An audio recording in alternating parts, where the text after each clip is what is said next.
એક મુલાકાત માં રેવાને ઘાટ. નમો નર્મદે. 10 ઓગસ્ટ અને 11 ઓગસ્ટ 2024ની આ વાત છે. સખીઓના કહેવાથી, સખીઓની સંગાથે અમે તો ચાલી નીકળી રેવાને ઘાટ માં નર્મદાને તટ.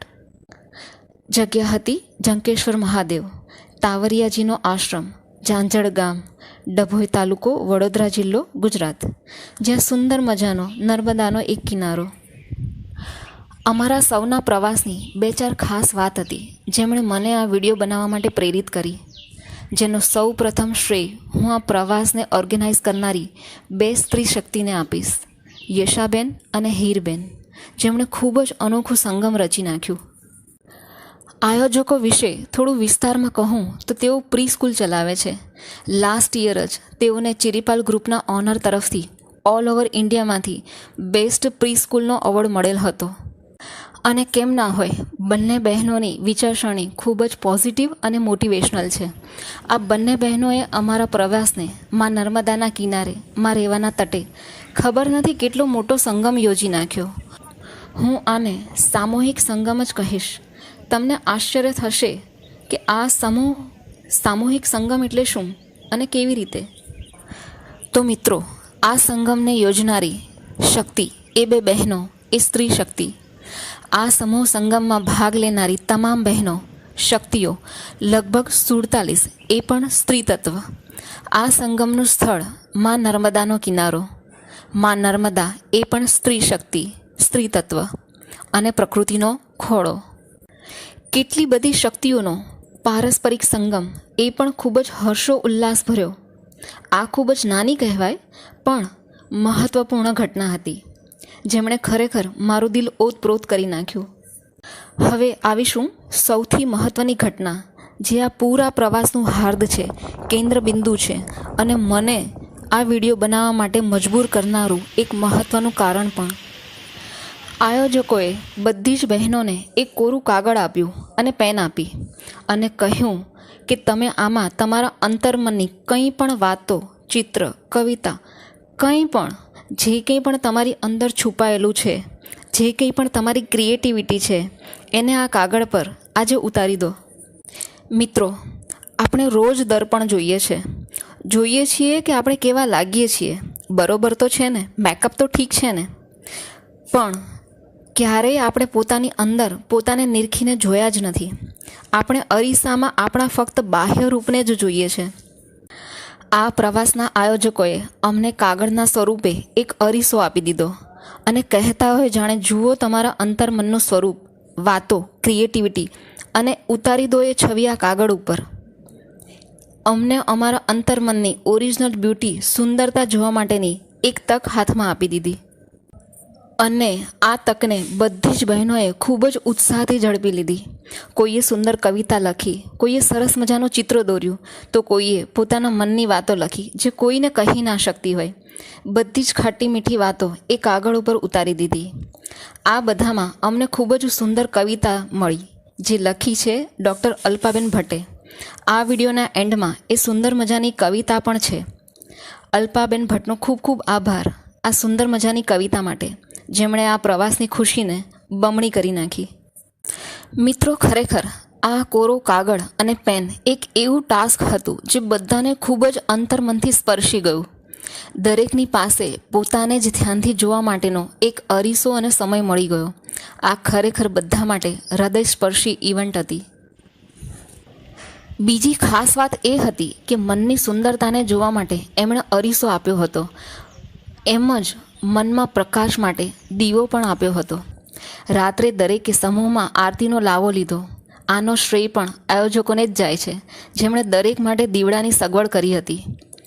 પ્રવાસના કોમર્શિયલ આયોજનો તો સમજ્યા, પણ જ્યાં ભક્તિ માટેનું પણ આયોજન હોય એ તો પહેલી જ વાર જોયું. અમારા દરેકના હાથમાં એક પુણ્યનો અવસર આપી દીધો. એ દીવો પણ અમને અમારા અંતર્મનમાં પ્રકાશની જ્યોત જગાવતો હોય તેવું લાગ્યું. આમાંથી હું અગર સંદેશ લઉં તો આયોજકોએ અમારા હાથમાં ભક્તિ અને પ્રેમરૂપી દીવો આપી દીધો અને કહ્યું કે જાઓ, તમારા અંતર્મનને ભક્તિથી, પ્રેમથી અને પ્રકાશથી ભરો અને પોતાની અંદર ડોક્યું કરીને જુઓ કે સંસાર કેટલો સુંદર છે અને એમાં આપણું અસ્તિત્વ પણ કેટલું સુંદર છે. મનની સુંદરતાને જોવા માટે અરીસો અને મનમાં પ્રકાશ માટે દીવો. કેવું અદ્ભુત આયોજન! અમારા બધાના વતી ખૂબ ખૂબ ધન્યવાદ યેશાબેન અને હીરબેનને. મિત્રો, હવે આગળ કહું તો આ પ્રવાસની બીજી ખાસ વાત એ હતી જે મને ખૂબ જ ગમી. આ પ્રવાસ દરમિયાન સૌ બહેનો મને 2 દિવસ માટે પોતાની ચિંતાઓ, વ્યથાઓ બધું જ ભૂલી મુક્તપણે શ્વાસ લેતી, હસતી અને રમતી જોવા મળી.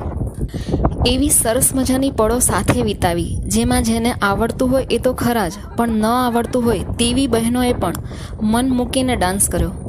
સમૂહમાં આનંદની, ખુશીની પળો માણી. અને જ્યાં સ્ત્રી શક્તિ હોય અને ગુજરાત હોય ત્યાં ગરબા કેવી રીતે ભૂલાય? ગરબાને તો બધાએ મોડી રાત સુધી માણ્યા. માં પ્રકૃતિનું સાનિધ્ય, માં નર્મદાનું સાનિધ્ય, આત્મામાં આનંદનો અનેરો રસ પૂરી ગયો. પ્રકૃતિના સાનિધ્યમાં જે આનંદ અને શાંતિ છે એ આ ટેકનોલોજીના યુગમાં બીજે ક્યાં જોવા મળે? આ પ્રવાસ અમારા સૌનો ખૂબ જ યાદગાર પ્રવાસ છે. મિત્રો, મારી આ યુટ્યુબ ચેનલમાં હું હિન્દીમાં જ વિડીયો બનાવું છું, જેથી કોઈ વ્યક્તિ ગુજરાતી ના હોય એ પણ મારી વિડીયોમાંથી કંઈક જાણી, સમજી અને શીખી શકે.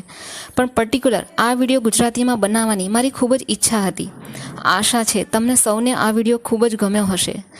મારી આ વાતો, મારો આ વિડીયો જો તમને ગમે તો એને લાઈક અને શેર કરી દેજો. અને હા, ચેનલને જરૂરથી સબસ્ક્રાઈબ કરી લેજો. મિત્રો, આપણે વાતો તો બહુ કરી, હવે એ પણ જોઈએ કે ત્યાં બધાએ કેવી સરસ મજાની પળો માણી. આ વિડીયોમાં કોઈ ઓરિજિનલ સોંગ નથી લીધેલા, જેથી કોઈ કોપીરાઇટ ના લાગે, પરંતુ આપણી બહેનોએ જે કંઈ પણ પરફોર્મ કર્યું તે વિથ લિરિક્સ છે અને એટલું સુંદર છે જેમાં બાકી એક્સટર્નલ વોઇસ કે સોંગની જરૂર જ ના રહે. અને જ્યાં ભરતનાટ્યમના ગુરુ મિત્તલ વરુ હોય ત્યાં તો પૂછવાનું જ શું, નોન ડાન્સરને પણ ડાન્સ કરાવી દે. સાથે સાથે આપણા કવિયત્રી અલ્પાબેન પણ કોરિયોગ્રાફી કરાવતા જોવા મળ્યા હતા. તો ચાલો વારસાની શરૂ કરીએ ગરબાથી.